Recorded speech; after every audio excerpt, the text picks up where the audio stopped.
त्वमेव माता च पिता त्वमेव बन्धुश्च सखा त्वमेव विद्या द्रविणं त्वमेव सर्वं मम देव देव।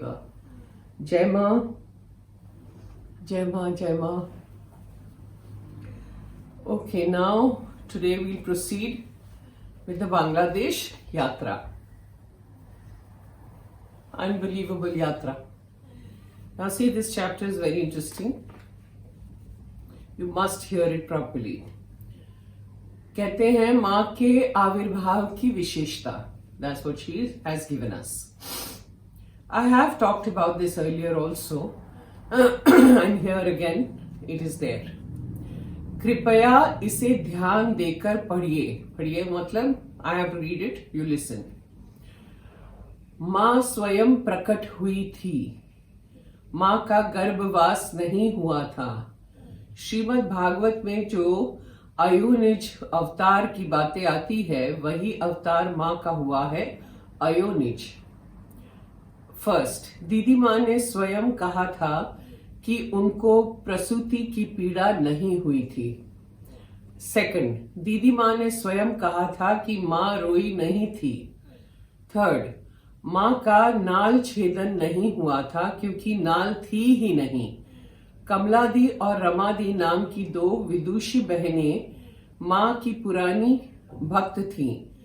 कमलादी ने आश्रम की पत्रिका आनंद वार्ता में एक लेख लिखा था जिसमें वे कहती हैं कि उनको एक बार माँ के कक्ष के द्वार पर बिठाया गया था क्योंकि भीतर कोई सेविका नहीं थी. कमलादी सोच रही थी कि मुझे कभी भी माँ के देह को स्पर्श करके मालिश करने की सेवा नहीं प्राप्त हुई. तभी माँ ने कमलादी को आवाज देकर भीतर बुलाया और पेट पर मालिश करने को कहा. कमलादी ने देखा और छू कर भी देखा कि माँ को नाभि नहीं थी. था तो एक हल्का सा गुलाबी रंग का जरा सा दबा हुआ निशान, एक स्पॉट केवल. She had no nabi. Which I have mentioned earlier also, that Ma wasn't born. She manifested. 4. दीदी माँ की प्रसूति किसी ने नहीं कराई थी. माँ जब भूमि पर प्रकट हुई तब दीदी माँ सो रही थी और माँ ने स्वयं मायर कथा में कहा है कि तब केवल खुड़ी माँ कमरे में आई.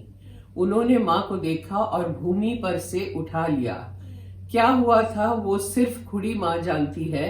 ये बात माँ ने बताई है. देखिए मायर कथा पृष्ठ 3. 5. गुरुप्रिया दीदी की डायरी में दीदी लिखती है कि माँ ने एक बार दीदी से कहा कि लोग यही सोचेंगे कि जैसे माता पिता से मनुष्य का जन्म होता है वैसा ही माँ का भी है. जब दीदी समझी नहीं और दोबारा पूछा तब माँ ने वही बात दोहराई. मुझे ठीक ठीक माँ के शब्द याद नहीं है किंतु मैंने पढ़ा है और अर्थ यही निकलता है. 6. माँ के पिताजी कई महीनों से गांव से बाहर थे और माँ के प्राकट्य के बाद लौटे थे. 7. माँ रसोई घर में प्रकट हुई. बंगाल के घरों में उन दिनों प्रसूति हमेशा गौशाला में हुआ करती थी क्योंकि वो स्थान शुद्ध और डिसइंफेक्टेंट होता था. अशौच मानने के कारण रसोई घर में तो कदापि नहीं. माँ रसोई घर में पाई गई थी. 8. यदि दीदी माँ अशौच अवस्था में होती और यदि शीघ्र प्रसूति होती तो तुरंत दूसरे दिन खुद चलकर 3-4 सीढ़ियां उतरकर चढ़कर जाती आती और तुलसी तला में शिशु को लिटा सकती थी. माँ को किसी को तो लोक दृष्टि से अपने माता और पिता बनाना ही था. महामाया ने जिस प्रकार राम और कृष्ण के जन्म के समय आवरण डाला वैसा ही माया का अविद्या का आवरण दीदी माँ व दादा महाशय के ऊपर डाल दिया. सप्तशती में है, ज्ञानी नामपि चेतांसी देवी भगवती ही सा बलादाकृष्य मोहाय महामाया प्रयच्छति. अर्थात भगवती महामाया ज्ञानियों के चित्तों को भी जोर से खींचकर मोह में डाल देती है, और यहाँ तो साक्षात भगवती का आविर्भाव हो रहा है। मायर कथा स्वयं माँ के श्रीमुख से निसृत वाणी है। माँ बोलती गई और भाई जी लिखते गए।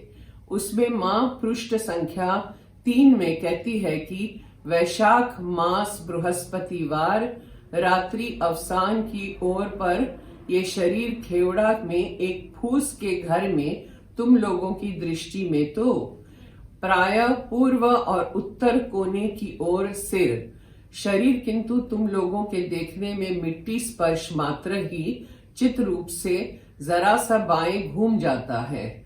उसी समय इस शरीर की ठाकुर माँ की अपनी खुड़ी माँ ने उठा लिया। केवल वे ही एकमात्र उस समय उसमें थीं। फूस की दीवार के बीच की फांक से मैं यानी माँ से नीम का पेड़ और आम के पेड़ की डाली पत्ते देख रही थी। आगे भी माँ एक जगह कहती है, ठाकुर माँ की खुड़ी माँ जो ये शरीर तुम लोगों की दृष्टि से देखने के समय घर में थी, इत्यादि एटसेट्रा एटसेट्रा। माँ के प्राकट्य के समय वहां कोई नहीं था। माँ कहती है, खुड़ी माँ वहां आई तब तुम्हारी दृष्टि में ये शरीर, उनका प्रकाश प्राकट्य वे ही जाने। मायर कथा पृष्ठ संख्या 3। परमात्मा धरातल पर अवतरित होते हैं तब कहां से और कैसे आते हैं ये मनुष्य समझ नहीं सकता, जान नहीं सकता। खेवड़ा में मंदिर के पास बाईं ओर एक छोटा सा मंडप बनाया गया है और माँ की वाणी दीवार पर लिखी गई है बांग्ला में। I am trying to read Bangla, I don't know Bangla, okay. ए स्थानटी पवित्र भावे राखले तोमा देरे मंगल होबे। ए स्थाने विशेष भावे प्रार्थना कर ले फल पावे। ए स्थानटी के अपवित्र करबे ना, अर्थात इस स्थान को पवित्र रूप से रखोगे तो तुम लोगों का ही मंगल होगा। इस स्थान में विशेष रूप से प्रार्थना करने पर फल पाओगे। इस स्थान को अपवित्र मत करना। माँ के घर के सामने सफेद मुलायम बालू थी। माँ ने स्वयं उस विषय में कहा था कि हाथ में चिपकती भी नहीं थी, झड़ जाती थी। बालिका ने बचपन में बालू का एक स्तूप बनाया। माता बुलाने आई कि चल अंदर आ जा, देख कितनी कड़ी धूप है। तब निर्मला ने कहा इसके भीतर सब ठाकुर है, इत्यादि, और स्वयं स्तूप के ऊपर बैठ गई। सर्वदेव देवी मई खिलखिलाकर हंसने लगी। ऊपर आकाश की ओर देखा और ताली देकर खड़ी हो गई। स्तूप टूट गया। और भी बहुत कुछ पुस्तक में पढ़ा था। तदात्म्य का अनुभव हुआ। तालाब के पीछे जंगल था, अब भी है। उसके बारे में भी कई बातें हैं। माँ ठाकुर माँ दीदी के साथ जंगल में साग लेने जाया करती थी। एक बार माँ तालाब के किनारे खड़ी थी। एकाएक जंगल की ओर जाकर देखने लगी, फिर दौड़ती हुई आई और अपनी माता से कहा, बड़े कुत्ते से भी बहुत बड़ा, काला, सफेद, इत्यादि। ऐसे किसी को माँ ने देखा। किस रूप में, कौन उद्धार पाने के लिए आया होगा, क्या जाने। मंदिर में वेदी का स्पर्श करके हम सब ने बारी बारी से प्रणाम किया, पुष्प मालाएं अर्पण की। नवीन भाई ने बैठकर सबकी ओर से पूजा की। भीतर एक ही व्यक्ति के बैठने की जगह है। हम में से कुछ ने पाठ किया, जप किया। जब आरती की तब वायुमंडल में जय अम्बे गौरी मैया स्वर छा गए। हम लोग सब गा रहे थे, पाठ कर रहे थे, वेद पाठ कर रहे थे। It was unbelievable atmosphere, unbelievable. And Naveen भाई वॉज डूइंग द पूजा, अंदर पूजा कर रहे थे, हम लोग बाहर बैठ के, मैं तो पाठ कर रही थी जोर जोर से। और फिर जय अम्बे गौरी मैया गाया था। It was amazing. हम सब ने थोड़ा सा प्रसाद घर ले जाने के लिए रखा, बाकी सब ग्राम वासियों में बांट दिया। पूजा के प्रारंभ में अंत तक ये लोग बिना शोर मचाए शांति से खड़े रहे थे। इनके पूर्वज माँ की बाल्य लीला की साक्षी थे। मंदिर के आसपास घूमते हुए उस समय के वातावरण की कल्पना करते हुए मुझे दो एक झोपड़ों जैसे घर दिखाई दिए पास ही में। This is Uttara, she saw the झुपड़ीज। वहां जाकर मैंने टूटी फूटी बांग्ला में बातें शुरू की। 4-5 औरतें छोटी बड़ी मुझे घेर कर खड़ी हो गई, मुझे बिठाया। ये स्वच्छ घर मुसलमानों का था। उनमें से एक जो जवान थी उसने बताया मेरी बुआ माँ के साथ खेलती थी। मेरे बाबा पिता ने भी माँ को देखा था। दादा महाशय के समय से ये लोग माँ के पड़ोसी थे। मैंने उनसे कहा कि मायर कथा पुस्तक में केवड़ा के बारे में पढ़ा है, तो कहने लगी कि हमें वो पुस्तक दीजिए। मैंने पुस्तक में से कुछ दिखाया, उन्होंने पढ़ा। उन्होंने कहा कि तालाब पहले इससे भी छोटा था। आश्रम की ओर से उसे खुदवा कर सफाई करवा कर कुछ बड़ा बनाया गया है और सीढ़ियां भी बनाई गई हैं। हमने तालाब का जल और मिट्टी लेकर छोटी शीशी में भरा। जन्म स्थान की मिट्टी, तुलसी तले की मिट्टी भी लेकर रखी। तुलसी की क्यारी थी वहां पे, जहां से हमने मिट्टी खुदवा के मैं तो डब्बे में भर के लाई हूँ।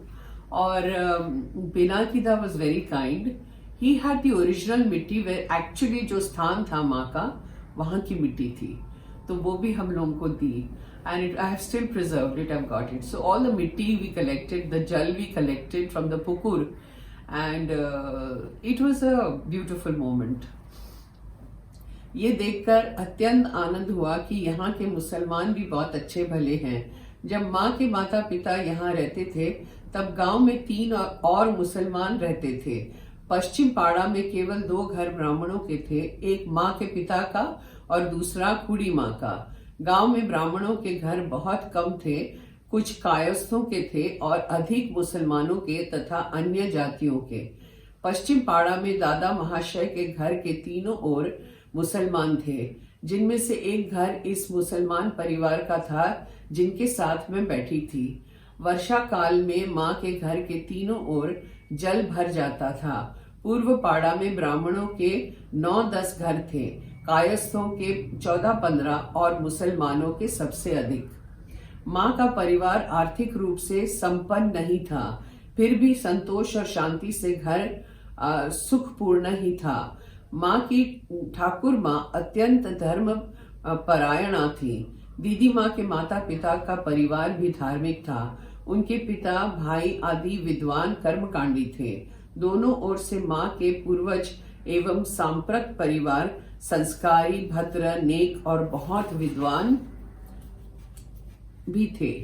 माँ के घर में 2 कमरे थे, एक रसोई का और एक शयन का।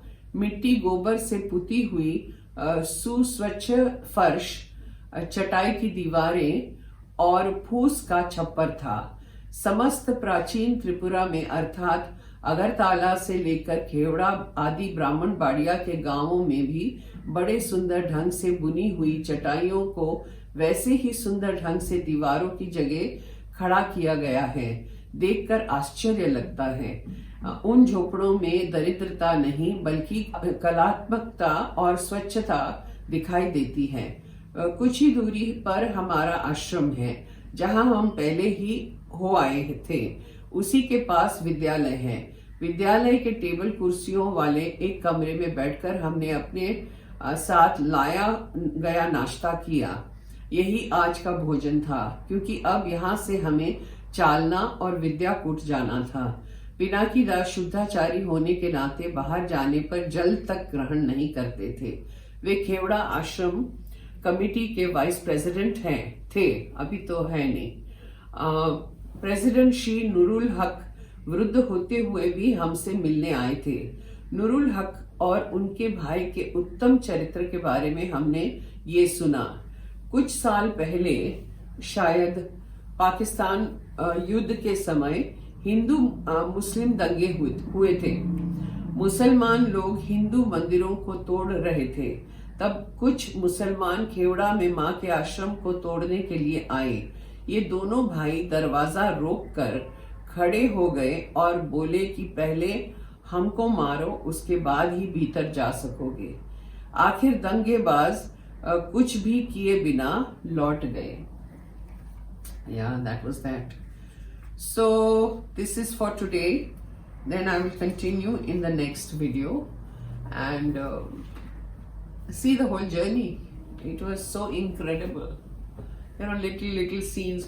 अभी 2007 में जो हम लोग गए थे तो छोटी छोटी चीजें मैं भूल गई थी। यू नो, जैसे यहाँ गए वहां गए, ये किया वो किया, जैसे नाश्ता किया अब याद आ रहा है। जब पढ़ती हूँ तो याद आता है कि हाँ, हम लोग ने क्या क्या नहीं किया, बहुत कुछ किया। So now next time we will meet. Till then, जय माँ। त्वमेव माता च पिता त्वमेव, त्वमेव बंधुश्च सखा त्वमेव, त्वमेव विद्या द्रविणम त्वमेव, त्वमेव सर्वं मम देव देव। जय माँ, जय माँ, जय माँ।